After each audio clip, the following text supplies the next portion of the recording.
এখন বর্তমানে ইসকন শুরু হয়েছে, মুসলমান নারীদেরকে ধর্ষণ করতেছে। এদের ব্যাপারে নরম থাকতে পারবো না। জাহান্নামটা যেমন গরম, ওই সকল শয়তানদের ব্যাপারে আমরাও প্রচন্ড পরিমাণে গরম, ঠিক না? আপনারা তো দেখতেই পাচ্ছেন বাংলাদেশ অবস্থা বড় খারাপ হয়ে গেছে। দেখতে পাচ্ছেন না আমার প্রিয় ভাইরা, ইসকনরা কিভাবে মাঠে নেমেছে। ইসকনের কথা কি আপনারা জানেন না? মুসলমান মেয়েদেরকে ধরে ধরে তারা ধর্ষণ করতেছে, ঘরে থেকে উঠায় নিয়ে যাচ্ছে। 3 দিন পর্যন্ত এই মেয়েটা, আমাদের গাজীপুরের মেয়েটা, ওই ইসকনে হিন্দুরা ইসকনে উঠায় নিয়ে গিয়েছে, 3 দিন পর্যন্ত রেখে দিয়েছে ধর্ষণ করতে করতে। 13 বছরের একটা মেয়ে মাদ্রাসায় পড়ে, তা 3 দিন পরে মায়ের কাছে ফিরে আসলো।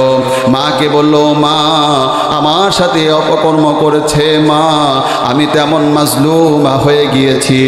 মা তখন বলল, বলে কিরে আমার মেয়ের সাথে এমন আচরণ করলো। এবার গিয়ে ওই দোকানদার হিন্দু ইসকনের সদস্য তার দোকানে গিয়ে বলল, তুমি এটা কি করলা? আমার মেয়ের সাথে এমন আচরণ তুমি কেন করেছ? এই কথা বলার কারণে দোকানদার ওই ইসকনের সদস্য আর লোকজনকে নিয়ে দিনে দুপুরে ওই মুসলমান মেয়ের মাকে লাঠি দিয়ে পিটা রক্তাক্ত করে দিল। একজন আলেম এই বক্তব্য দিয়েছিল বলে টঙ্গী থেকে ওই আলেমকে উঠায় নিয়ে গিয়েছে। আমার প্রিয় ভাইরা, 60-এর উপরে তার বয়স, নামটা হলো মুফতি মহিবুল্লাহ। তাকে যখন গাড়ি দিয়ে নিয়ে যায়, পিটাতে পিটাতে টোটাল দেহের সবগুলি কাপড় একজন আলেম, তাও আবার মুফতি মুফতি মুফতি সর্বোচ্চ লেখাপড়া করেছে এমন একজন আলেমকে টোটাল কাপড় চোপড় খুলে দিয়া শিকল দিয়া বেঁধে রাস্তার মধ্যে ফেলে দিয়েছে। পঞ্চগড় থেকে তারে তুলে নিয়ে এসেছে। এমন এমন এমন মারাত্মক ইঞ্জেকশন তাকে দিয়েছে, কথাও ভালো করে বলতে পারে না। আমার প্রিয় ভাইরা থানাতে গিয়েছে, জিডি করতে গেছে। এবার জিডি করতে গেলেও বলে পুলিশ বলে, আমার প্রিয় ভাইরা জিডি করো কিন্তু ইসকন নামটা দিও না, দিও না। রাতের বেলা ফোন দিল, ওই পরিবারকে ফোন দিয়া বলতেছে, এই পরিবারের সদস্যরা তোমরা যে বক্তব্য দিয়েছো ইসকনের বিরুদ্ধে, এই রকম বক্তব্য দিও না, বক্তব্য পরিবর্তন করো। এই বাংলাদেশের মুসলমানরা ঘুমিয়ে আছেন, ঘুমিয়ে আছেন, ঘুমিয়ে আছেন, ঘুমিয়ে আছেন। এমন করে ঘুমিয়ে থাকলে হবে না। এই যুবক তোমাকে আজকে দাওয়াত দেয়, তুমি জাগ্রত হয়ে যাও। এই বৃদ্ধ বাবাজি, আমি আজকে আপনাকে দাওয়াত দিয়ে যাই, জীবনের শেষ রক্তটা আল্লাহর জন্য দেওয়ার সিদ্ধান্ত গ্রহণ করেন। বাংলাদেশটা পরিবেশ হয়েছে, এই পরিবেশে এখন এক সময় এসেছে আমার প্রিয় ভাইরা। এখনো যদি আপনারা না দাঁড়ান, এখনো চিৎকার না দেন, তাহলে কবে আপনারা চিৎকার দিবেন? আমরা ঢাকার বুকে চিৎকার দিতে শুরু করেছি। এখন আমরা বুঝতে পেরেছি এইভাবে আর বাংলার জন্য থাকা যাবে না, যাবে না। এখন আমাদের কথা পরিষ্কার, আমরা ক্ষমতায় যেতে চাই না, ক্ষমতা থেকে কাউকে নামাতে চাই না, ক্ষমতায় কাকে কাউকে পাঠাতে চাই না।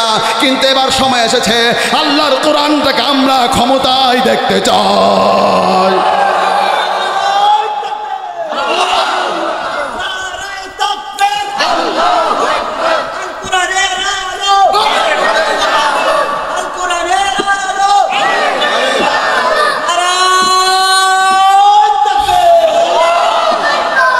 আমার প্রিয় ভাইরা, ভালো করে বক্তব্য শুনেন। এই পৃথিবীতে এমন কোনো গ্রাম নাই যে গ্রামের মধ্যে খারাপ মানুষ নাই। তাহলে আমার প্রিয় ভাইরা, দেখি আপনারা কতজন ভালোর পক্ষে আছেন। এখন কোরআন থেকে প্রমাণ হয়ে যাবে। তাহলে আমি যে প্রশ্নটা করি সবাই জোরে উত্তর দিয়ে বলেন তো, সবাই জোরে সরে বলেন তো, আসমান এবং জমিনটা সৃষ্টি করেছেন কে? এই দেখেন কোরআনের মধ্যে কি বলা হয়েছে। বাংলাদেশের মানুষ তো মনে করে সব আমরা জান্নাতে চলে যাব, কিন্তু কোরআন খুলেন 21 নম্বর পারা 2 নম্বর পৃষ্ঠাতে কি বলা হচ্ছে দেখেন। وَلَئِنْ سَأَلْتَهُمْ مَنْ خَلَقَ السَّمَاوَاتِ وَالْأَرْضَ وَسَخَّرَ الشَّمْسَ وَالْقَمَرَ لَيَقُولُنَّ اللَّهُ।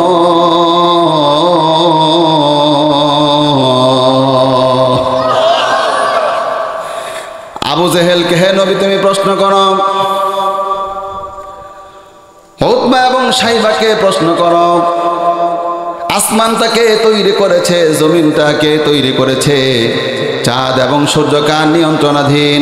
সঙ্গে সঙ্গে আবু জেহেল উতবা সাইবা বলবে লা ইয়াকুলুন্নাল্লাহ, এসব কিছু আল্লাহ রব্বুল আলামিনই তৈরি করেছে। তা আপনারা যেমন আল্লাহকে বিশ্বাস করেন, আবু জেহেল উতবা সাইবাও তো এমনটাই বিশ্বাস করেছে। আপনাদেরকে জান্নাতটা দিলে আবু জেহেল উতবা সাইবাকে জান্নাতটা দিবে না কেন? এবার একটু সবাই বলেন তো আমার প্রিয় ভাইরা, আসমান থেকে বৃষ্টি বর্ষণ করে এই মৃত জমিনটাকে জিন্দা করে দেয় কে? এই যে আপনারা বলেন আল্লাহ তাআলা বলে, দেখেন এই কোরআনের মধ্যে এই কথাটাও বলা হয়েছে, ওয়ালা ইন সাআলতাহুম মান নাযালা মিনাস সামাই মাআন ফাআহইয়া বিহিল আরদা মিন বা'দি মাউতিহা লায়াকুলুন্না আল্লাহ।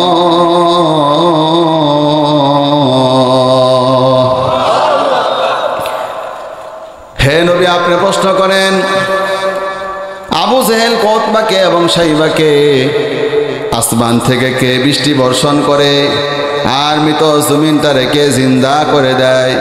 সঙ্গে সঙ্গে আবু জেহেল, উতবা, সাইবা বলবে লা ইয়াকুলুন্নাল্লাহ, এসব কিছু আল্লাহ রব্বুল আলামিনই করে থাকে। আপনারা যেমন বিশ্বাস করেন আবু জেহেল, উতবা, সাইবাও তেমনটাই বিশ্বাস করেছে। আপনাদেরকে জান্নাতটা দিলে আবু জেহেল, উতবা, সাইবাকে জান্নাতটা দিবে না কেন? এই মুসলমান না বোঝার কারণে পাপের সাগর ভেসে যাচ্ছে, এখনো বুঝে নাই মুসলমান কি জিনিস। আজকের বক্তব্য একেবারে পরিষ্কার হয়ে যাবে। গ্রামের মধ্যে খারাপ মানুষ যে অ্যাভেলেবেল রয়েছে, তারপরও তারা বুঝে না। কেউ কেউ মনে করে হুজুর আমি তো মাঝে মাঝে গিয়া হুজুরদের সঙ্গে থাকি, তখন আমি আবার তাদেরকে বলবো মিয়া আপনি কোন হুজুরের সঙ্গে থাকেন? 12 জন ব্যক্তি ছিল নবীর সঙ্গে থাকতো, এরপরও তারা ভালো হতে পারে নাই। আওয়াজ করে বলেন তো কয়জন? এই পিছর লোকরা বলেন তো কয়জন? ওই 12 জন নবীর সঙ্গে থাকতো। আমার মতো আপনার মতো সাধারণ হুজুরের মতো নবী নাকি? আমরা নবীর পায়ের ধলা পরিমাণ হব না। বিশ্ব নবীর সঙ্গে থেকেছে 12 জন ব্যক্তি। দেখেন এদের ব্যাপারে আল্লাহ তাআলা কি বলে দেয়। ওই 12 জন যখন তাবুকের যুদ্ধ থেকে আসতেছে, নবীর পিছনে নামাজ পড়তো, নবীর বক্তব্য শুনতো, এত নবী সুন্দর চেহারা খানা তারা দেখতো। আর তাবুক থেকে আসার সময় চিন্তা করতেছে আজকে তাবুক থেকে এখন যখন ফিরতেছি ওই পাহাড় দিয়া যখন নবী উঠবে, যখন সরু পথে অতিক্রম করে যখন যাবে, নবীর কাছে গিয়া যখন ধাক্কা দিয়ে আমরা নবীরে ফেলে দিব। 12 জন এই প্ল্যান করেছে। আমার প্রিয় ভাইরা, পথ চলতেছে নবীর পাশে পাশে, হঠাৎ করে জিবরাইল এসে বলতে, হুজুর আপনি তো মনে করতেছেন আপনার পায়ে সব জিনিস জান্নাতি।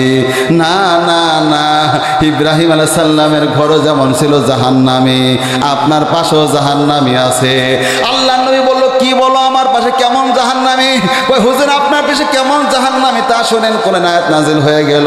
কোরআন আয়াত দিয়ে এবার বলে দেওয়া হলো ইন্নাল মুনাফিকিনা ফিদ দারকিল আসফালি মিনান নার।